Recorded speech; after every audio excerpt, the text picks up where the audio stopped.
స్నేహమంటే నవ్వుల్లోనే ఉంటదా, బాధలోనూ ఉంటేనే దోస్తులురా. మాది కాదు బాధనుకుంటే స్నేహం ఉండదురా. తప్పుల్లోనూ నీతోనే ఉన్నామురా, గొప్పల్లోనూ నీతోనే ఉన్నామురా.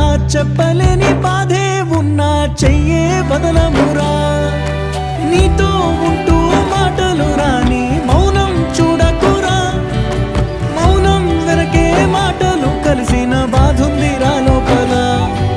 స్నేహంలో నా కోపాలన్నీ కరిగే మేఘాలురా. స్నేహం అంటే ఎప్పుడూ ఉండే ఆకాశమే కదరా. అల్లుకున్న తీగతో కలుసుకున్న కులం. స్నేహమన్న మాటలో ముచ్చటైన ముకురం.